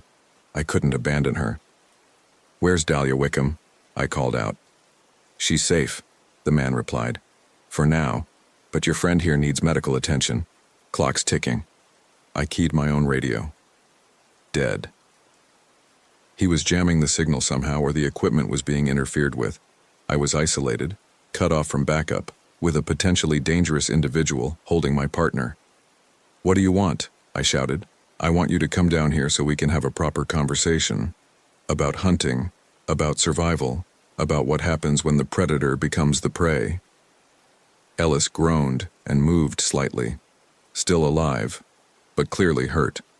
I had to make a choice. Follow protocol and retreat to get help, or risk everything to save my partner. The man seemed to read my thoughts. "You've got about 10 minutes before hypothermia sets in. She's bleeding pretty good too. Your choice, rookie." I started down the slope, but I wasn't stupid. I drew my service weapon and kept it ready. "Stay where you are. Don't move." He laughed, a sound that made my skin crawl. "You think that little pistol scares me? I've been tracking you for 2 days, watching you stumble around my forest like a lost child. You have no idea what you're dealing with." "I'm dealing with someone who's committed assault on a federal officer. That's 20 years minimum. Only if you live to testify." He knelt beside Ellis, running his fingers through her hair in a gesture that was obscenely intimate. "She's a tough one. Fought back harder than most. But everyone breaks eventually." I was close enough now to see Ellis clearly. She was conscious, but barely, blood seeping from a head wound. Her eyes met mine, and I saw something there I'd never seen before. Defeat. Ellis, the veteran with 14 years of experience, was afraid. "Let me help her," I said, weapon still trained on him. "Then we can talk." "Oh, we're way past talking." He stood up and I saw he was holding something else, a knife with a serrated edge. "See, I know exactly who you are, Kestrel Thorne. 14 months on the job, still trying to prove yourself, still making rookie mistakes. How do you know my name?" "Because I used to wear that same uniform, used to carry that same radio. Used to believe in all the same protocols you're running through in your head right now. He took a step toward me. But the forest taught me better. Taught me what we really are underneath all the badges and training. You're a former ranger? Wade Corwin, 12 years with the Park Service before they drummed me out for misconduct. He made air quotes with his free hand. Apparently, using unconventional methods to track poachers was excessive force. Apparently, enjoying the hunt a little too much was concerning behavior. The name was familiar. I'd heard it whispered in the break room, warnings about the ranger who'd gone too far, but I'd never heard the full story. Where's Dahlia Wickham? She's part of the game now, bait for a much more interesting hunt. Corwin circled slowly, keeping the knife visible. You see, deer get boring after a while. They're too predictable. But humans are fascinating, especially when they think they know what they're doing. This is insane. You're talking about murder. I'm talking about evolution, about stripping away all the pretense and finding out what we really are when everything else is taken away. He gestured to the surrounding forest. This is my domain now. These are my rules. And you're about to learn what it means to be prey. I kept my weapon trained on him, but my hands were shaking, not from cold, but from the realization that everything I thought I knew about wilderness survival was useless against this kind of threat. Corwin wasn't a wild animal following instinct. He was a human predator who understood exactly how I'd been trained to think. Your partner made it about 2 hours before she started making mistakes, he continued conversationally. Following the wrong tracks, missing obvious signs. Fear does that to people, makes them sloppy. Ellis isn't afraid of anything. She was afraid of me. His smile was predatory. She was afraid for you, kept trying to warn you away even after I'd caught her. Very touching. Ellis stirred again, trying to speak. Corwin knelt beside her, putting his ear close to her mouth. She says to run, he reported. She says to leave her and get help. Good advice, really. But we both know you won't take it. He was right. I couldn't abandon Ellis, even if it meant walking into his trap. But I also couldn't let him dictate the terms of engagement. What happened to Dahlia? I asked again. She's alive. Hurt, scared, but alive. For now. Corwin stood up, stretching like a cat. But her survival depends on how well you play the game. What game? Hide and seek, tag, call it whatever you want. You get a head start and I come after you. If you can evade me until dawn, I let both of them go. If I catch you... He shrugged. Well, let's just say the forest will reclaim its own. That's not a game, that's murder. It's natural selection. The strong survive, the weak become food for the ecosystem. He looked at his watch. You've got 30 seconds to decide. Play the game, or watch your partner bleed out while I go collect the girl. I looked at Ellis, seeing the desperate plea in her eyes. She was trying to mouth something, probably telling me to run, to get help, to follow protocol. But protocol was written for normal situations, not for dealing with a human predator who knew every trick in the book. 10 seconds, Corwin said.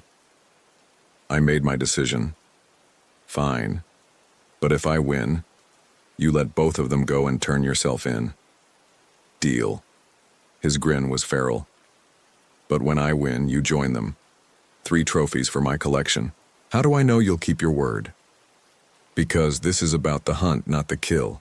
The kill is just the ending, the hunt is the art. He gestured to the forest around us. You get a 10-minute head start. I suggest you use it wisely. I looked at Ellis one more time, then turned and ran. The forest that had seemed beautiful and welcoming that morning now felt like a maze of dangers. Every shadow could hide a threat. Every sound could be Corwin tracking me. I pushed through undergrowth, leaped over fallen logs, and tried to put as much distance as possible between myself and the clearing. But I wasn't just running. I was thinking. Corwin was a former ranger with 12 years of experience, but he was also overconfident. He'd dismissed me as a rookie, which meant he might underestimate my capabilities. And while he knew these woods, I had advantages he might not expect. I was younger, probably faster, and I had something he didn't. genuine motivation to survive. This wasn't a game to me. It was life or death for 3 people. I ran for what felt like hours but was probably only minutes, following deer trails and stream beds trying to mask my passage. My lungs burned in the cold air, and my legs ached from the uneven terrain. But I kept moving, kept thinking, kept planning. The 10 minutes were up. Somewhere behind me, Corwin was beginning his hunt. I found a thick stand of Douglas firs and pressed myself against the largest trunk, trying to control my breathing. My radio was still dead, but I pulled out my GPS unit. Still functional, showing my position clearly. But would it help or hurt? Corwin might have ways of tracking electronic devices. A branch snapped somewhere to my left. I froze, straining to identify the sound. Could be an animal, could be the wind, could be Corwin. "Kestrel," a voice called softly. "I know you're close. I can smell your fear from here." He was maybe 50 yards away, but I couldn't see him. The fog had gotten thicker, reducing visibility to just a few yards. I was effectively blind, while he moved through the forest like he owned it. "You're making this too easy," the voice continued. "Following the stream was predictable. Hiding in the trees was predictable. You're thinking like a ranger, not like prey." I realized he was right. I was following my training, using techniques he'd know intimately. I had to think differently, act unpredictably. I left the tree cover and headed uphill, toward the rocky ridgeline. The terrain was more exposed but also more difficult to track. If I could reach the high ground, I might be able to see him coming. The climb was brutal. Loose scree shifted under my feet, and the grade was steep enough that I had to use my hands as much as my feet. My breathing was ragged, and I could feel sweat mixing with the cold air to create a chill that went straight to my bones. But I kept climbing. Behind me, I could hear Corwin moving through the forest, no longer trying to be quiet. He was confident enough to make noise, which meant he was close. I reached a rocky outcrop and looked back down the slope. Through the fog, I could see a dark shape moving between the trees. Corwin was maybe 100 yards below me, following my trail with the patience of a predator who knew his prey was trapped. But I wasn't trapped. I was thinking. I pulled out my emergency flare and held it ready. If I could create a distraction, maybe I could circle back and help Ellis. Or maybe I could signal for help, though I doubted anyone would see it through the fog. Corwin's voice drifted up from below. "You're learning. High ground is good tactical thinking, but you're also cornering yourself. Nowhere to run from up there." He was right again. The ridge was a dead end with sheer drops on 3 sides. I'd made another rookie mistake thinking tactically instead of strategically. But maybe that was okay. Maybe being cornered would make him overconfident. I lit the flare and threw it as far as I could to the east. It traced a red arc through the fog before landing in a copse of trees. Immediately, I heard Corwin changing direction, moving toward the light. I used the distraction to start back down the slope, but I went west instead of retracing my path. The terrain was treacherous, with loose rocks and hidden drop-offs, but I moved as quickly as I dared. My plan was simple: circle back to Ellis and Dahlia, then try to get them to safety while Corwin was distracted.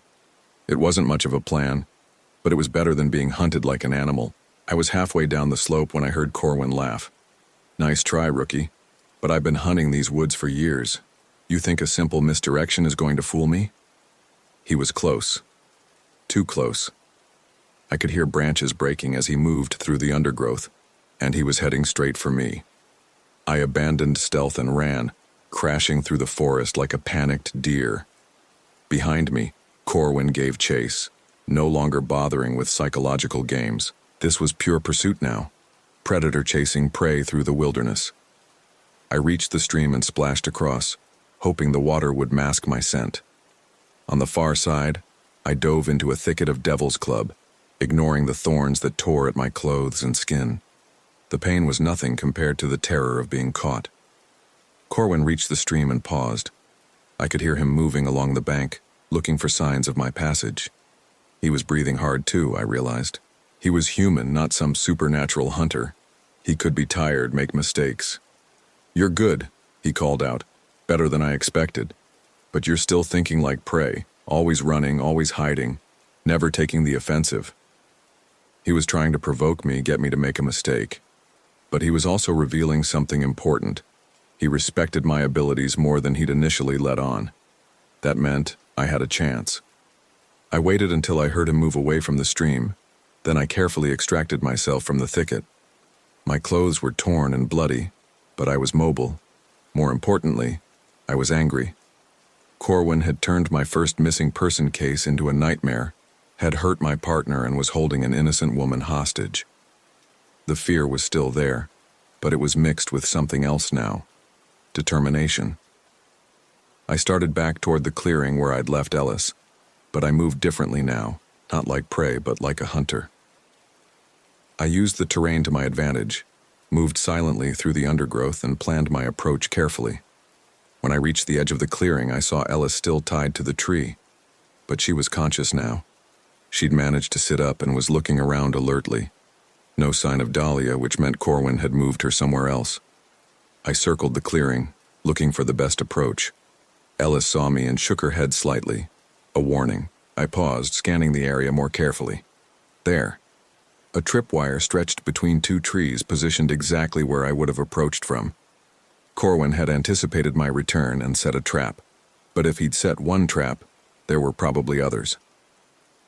I spent precious minutes identifying and avoiding two more tripwires before I could reach Ellis. "He's hunting you," she whispered as I cut her bonds. "This is what he does. He's done it before." "How many times?" "I don't know. But he's good at it. Too good." She rubbed her wrists where the ropes had cut into her skin. "He's got the girl somewhere else. Uses her as leverage to keep you playing his game." "Can you walk?" "I think so. But Kestrel, you need to understand something. This isn't just about survival anymore.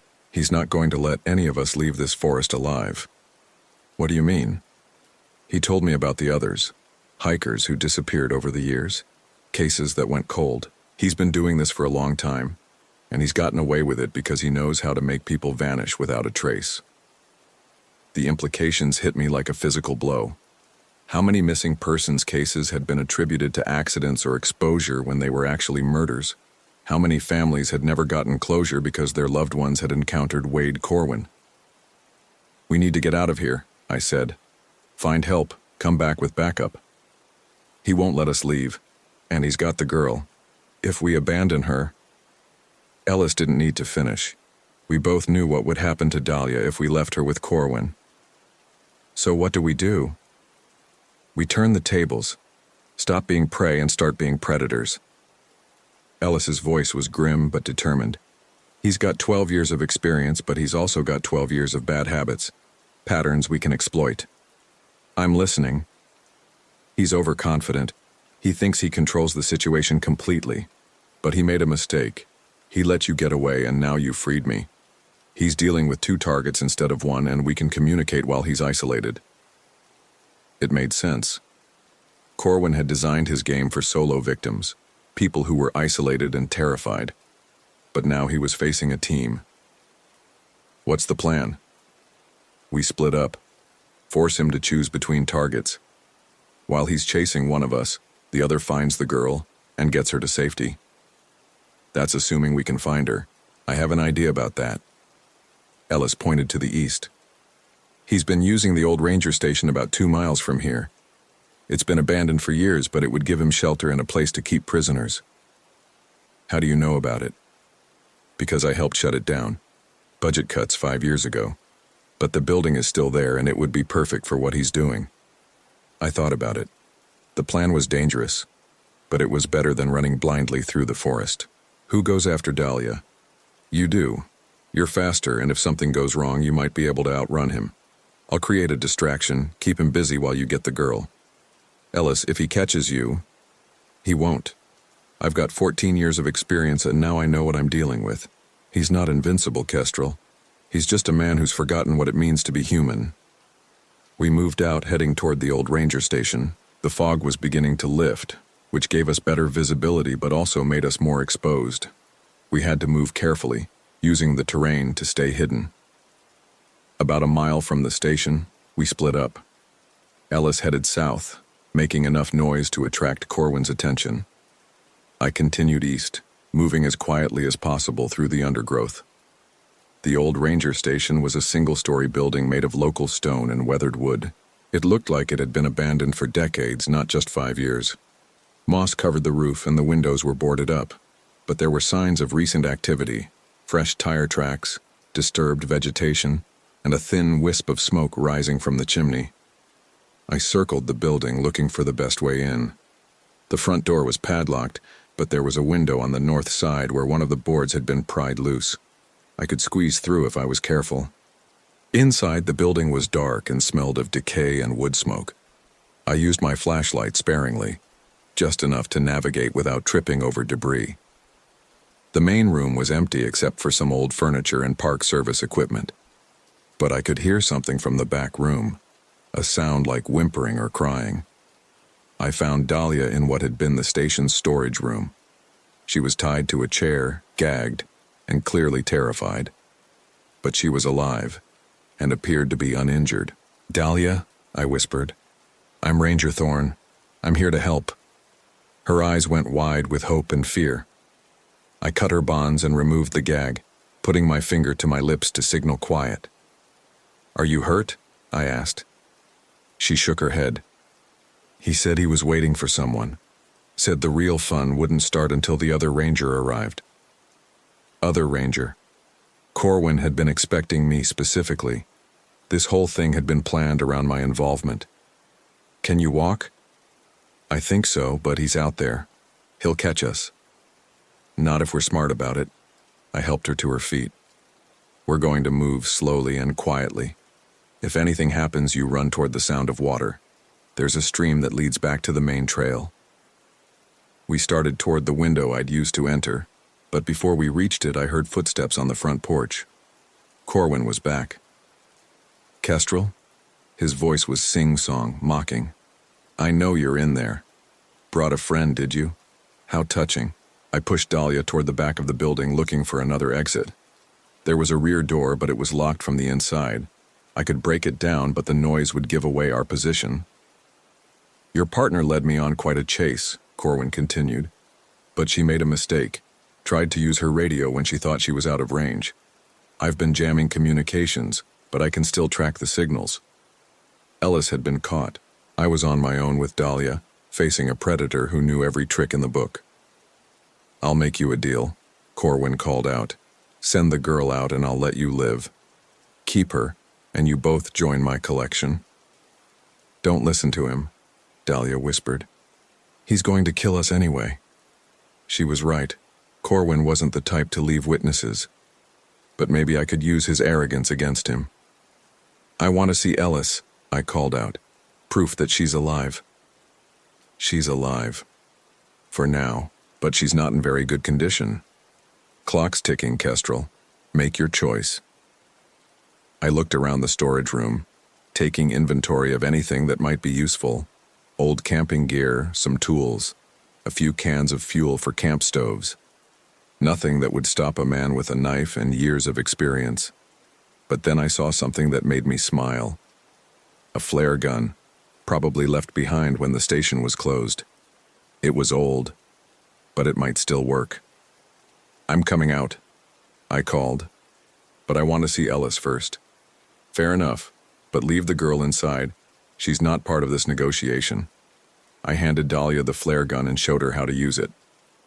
"If things go bad, aim for the fuel cans and pull the trigger. The explosion will attract attention. What if it doesn't work? Then run, fast and far." I moved toward the front door, my service weapon ready. Through the broken window, I could see Corwin standing in the clearing in front of the building. He was holding Ellis's radio, and there was blood on his shirt. "Where is she?" I demanded. "Safe. For now." He held up the radio. "But she's hurt pretty bad. Needs medical attention soon." "Let me see her." "Not until you put down the gun. Not until I see Ellis." We stared at each other across the clearing, neither willing to back down. But Corwin had the advantage. He had my partner, and we both knew it. "You're not in a position to make demands," he said finally. "But I'm feeling generous. Ellis is about 50 yards behind me, tied to a tree. She's alive, but she won't be for long if we keep playing games. I could see movement in the tree line behind him. Something that might be a person, but I couldn't be sure. "Why are you doing this?" I asked. "What's the point?" "The point is evolution. The point is finding out what we really are when everything else is stripped away." His voice was calm, conversational. Most people never face that test. They live their entire lives in comfort and safety, never knowing what they're truly capable of. "And you think murder is the answer?" "I think survival is the answer. The strong survive, the weak perish. It's the most natural law in the world." "You're insane." "I'm honest. You spend your days pretending to protect people from the wilderness, but you're really protecting them from themselves. From the truth that they're just another species of animal, no better or worse than any other." He was moving as he talked, circling slowly to get a better angle on my position. I tracked him with my weapon, but I was reluctant to shoot. If he was telling the truth about Ellis, killing him might doom her. "The girl comes with me," I said. "Non-negotiable." "I'm afraid that's not possible. She's seen too much, knows too much.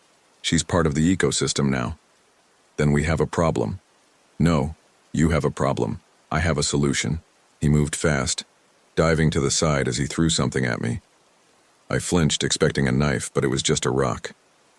By the time I realized it was a distraction, he was already rolling toward the tree line.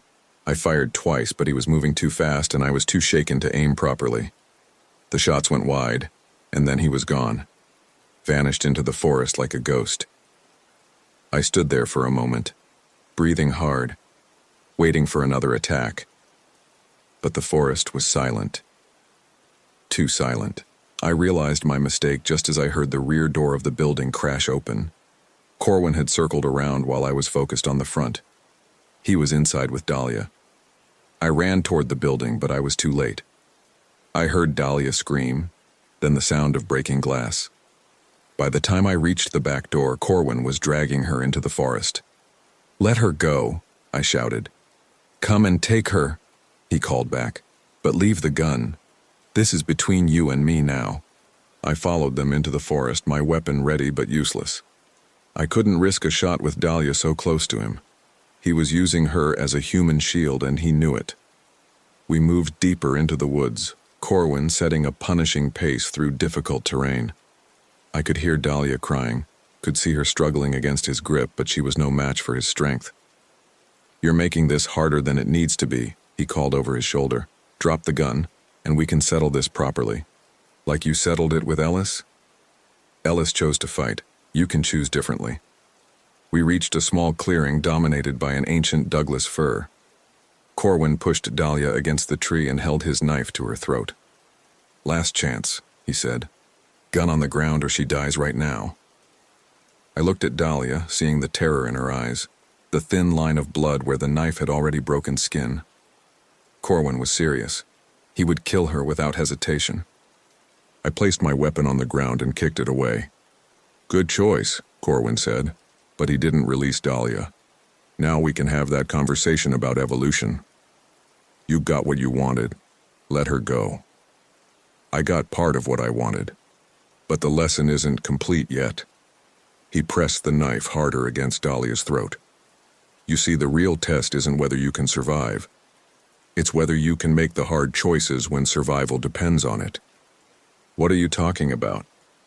"I'm talking about sacrifice, about the moment when you have to choose between your own life and someone else's." His smile was predatory. "Your partner is bleeding out about a quarter mile from here. Dahlia here is one wrong move away from having her throat cut. You can try to save one of them, but not both." "You're lying." "Am I?" "Listen carefully." In the distance, I could hear something. A voice, weak but unmistakable. "Ellis, calling for help. She's got maybe 20 minutes before shock sets in," Corwin said conversationally. "Dahlia here has as long as you can keep me entertained. So what's it going to be, Ranger? Save the veteran who's already lived her life, or save the college kid who's got her whole future ahead of her?" "I'm going to save both of them." "No, you're not. Because I'm going to hunt you through these woods until one of us is dead. And while we're playing our little game, they're both going to die." The calculation was brutal but clear. Ellis was hurt and needed immediate medical attention. Dahlia was uninjured but held hostage by a killer. I couldn't help both of them simultaneously, and Corwin knew it. "Why are you doing this?" I asked, stalling for time while I tried to think of a solution. "Because I want to see what you're really made of. Because I want to know if you're just another idealistic rookie who thinks the world is fair, or if you're capable of making the hard choices that real survival requires. The choice is murder either way. The choice is evolution. The strong survive. The weak perish. It's the most honest system in the world." I was running out of options. Corwin had planned this scenario carefully, creating a situation where any choice I made would result in someone's death. But maybe that was his weakness, his need to control every variable, to script every outcome. "You're right," I said finally. "I can't save both of them." Corwin's smile widened. "Now you're learning. But I don't have to choose between them. I can choose you." Before he could react, I lunged forward, not toward my weapon but toward him. He'd expected me to go for the gun, to try to shoot him from a distance. Instead, I closed the gap between us, accepting the risk of his knife to get within striking distance. My shoulder hit him in the chest, knocking him backward. The knife sliced across my arm, but I managed to grab his wrist before he could get a clean strike at Dahlia. We went down hard, rolling across the forest floor. Corwin was strong and experienced, but I was desperate and angry. I fought like my life depended on it. Because it did. He tried to bring the knife up toward my throat, but I blocked it with my forearm. The blade cut deep, but I held on, using my weight to pin his arm down. With my free hand, I grabbed a rock and slammed it into his temple. He went limp for a moment, and I thought I'd knocked him unconscious. But as I reached for the knife, his other hand shot up and grabbed my throat. "You're learning," he gasped, his grip tightening. "But you're still thinking like prey." Stars exploded across my vision as his fingers dug into my windpipe. I could feel consciousness slipping away, but I managed to get one hand free and drove my thumb into his eye. He screamed and released me, rolling away and clutching his face. I gasped for air, trying to clear my head enough to continue fighting.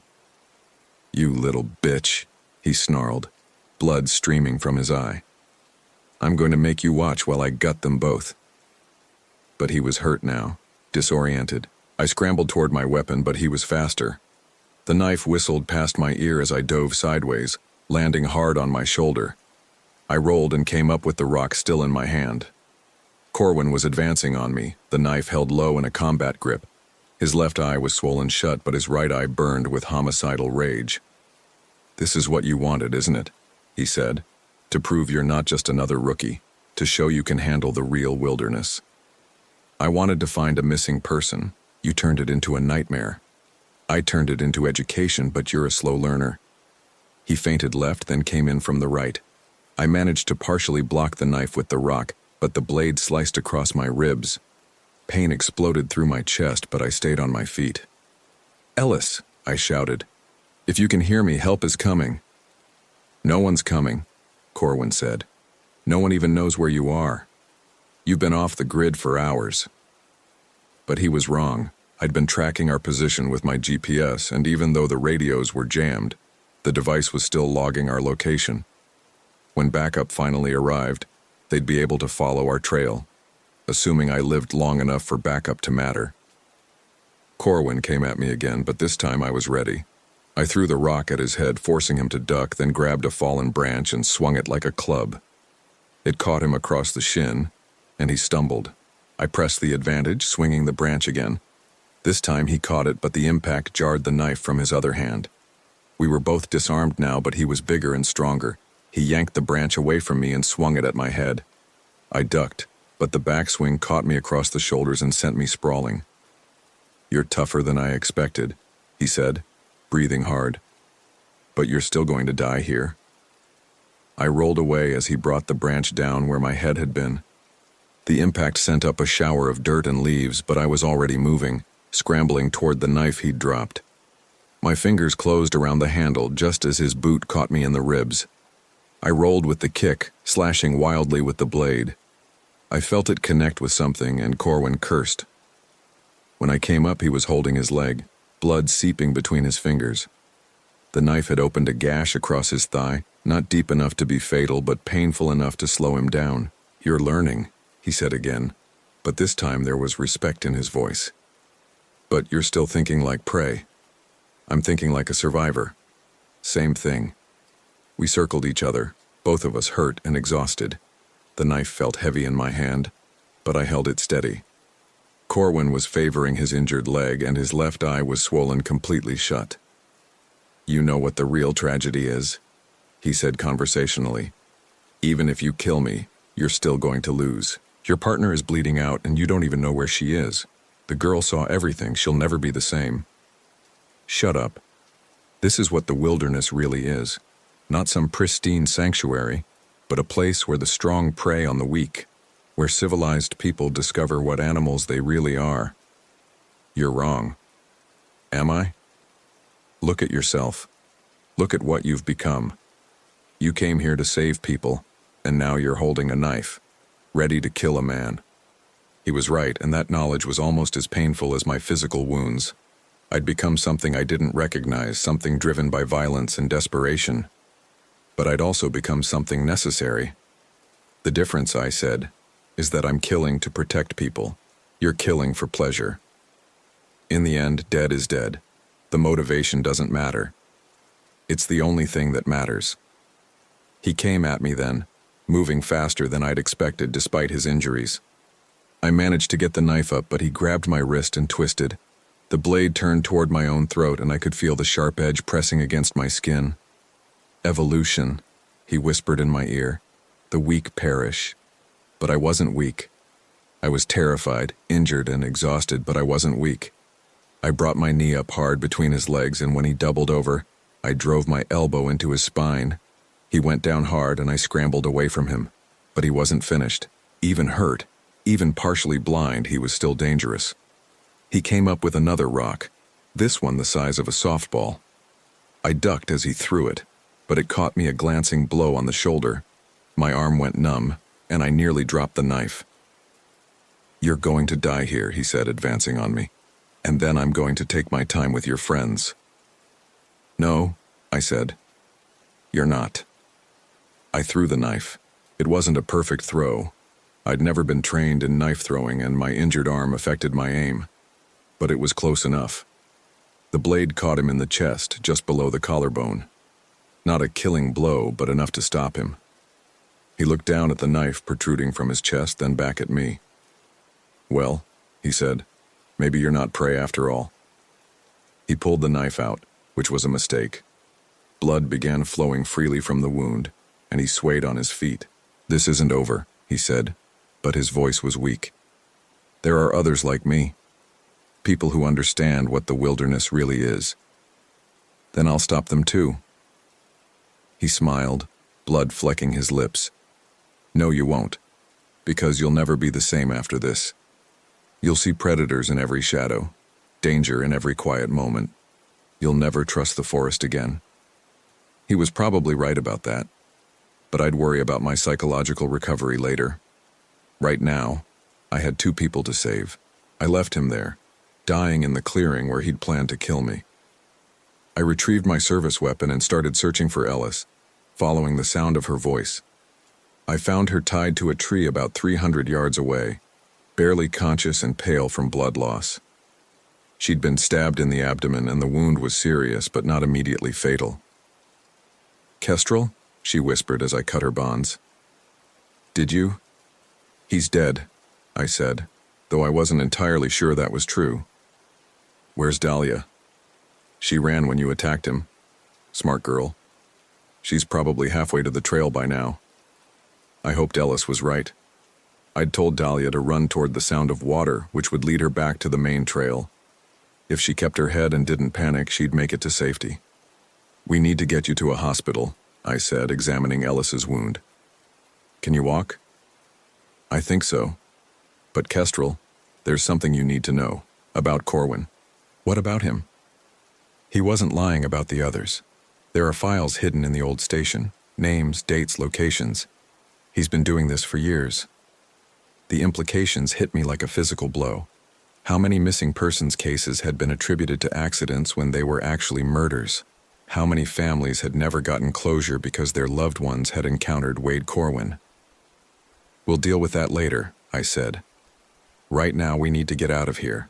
I helped Ellis to her feet and we started back toward the trail.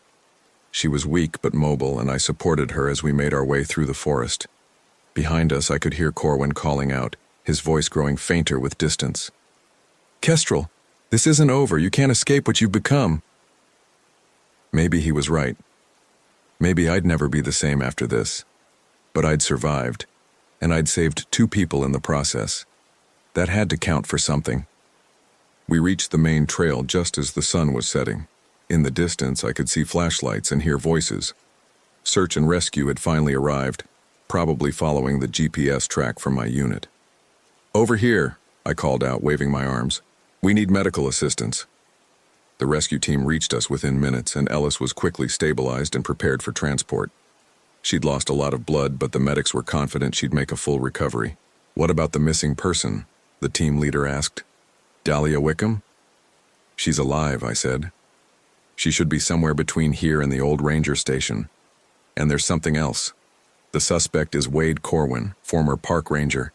He's injured and dangerous." The team leader nodded grimly. "We'll get law enforcement involved.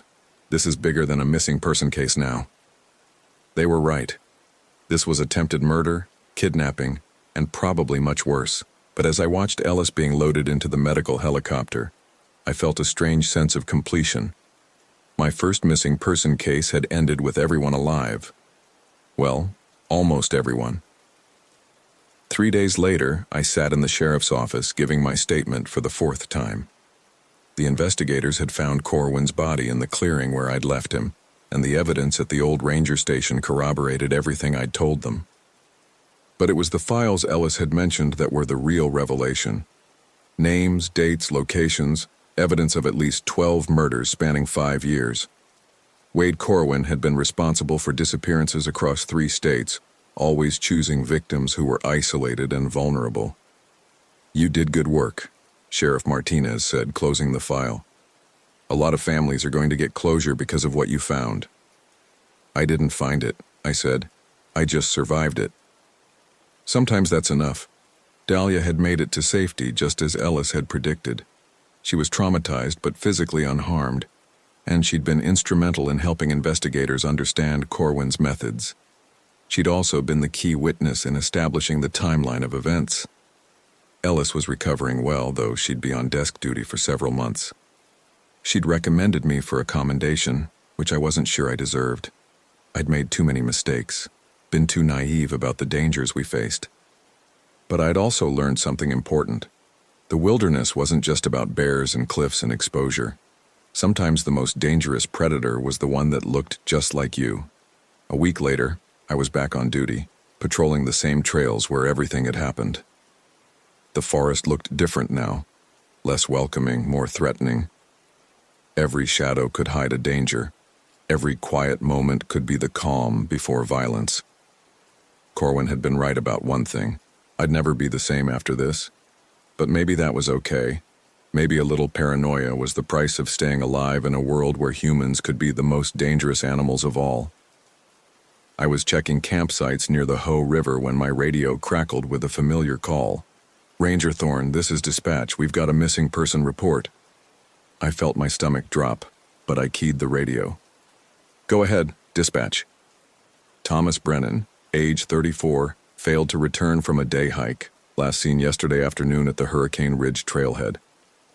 Another missing person, another search, another chance to face whatever the wilderness might throw at me. "Copy that, dispatch. I'm en route." I started toward my vehicle, but I moved differently now. More carefully, more aware. I scanned the tree line, listened for sounds that didn't belong, and kept my hand near my weapon. Because I'd learned something in those dark October woods. Sometimes the thing you're searching for is also searching for you. And sometimes the only difference between predator and prey is which one is better prepared for the hunt. The forest closed around me as I drove toward Hurricane Ridge, and I found myself thinking about Wade Corwin's last words. He'd said this wasn't over, that there were others like him. People who understood what the wilderness really was. He might have been right about that too. But if there were others, if there were more human predators using the wilderness as their hunting ground, then they'd have to deal with rangers like me. Rangers who'd been tested and survived. Rangers who knew that sometimes the most dangerous animal in the forest walks on two legs and thinks like a human.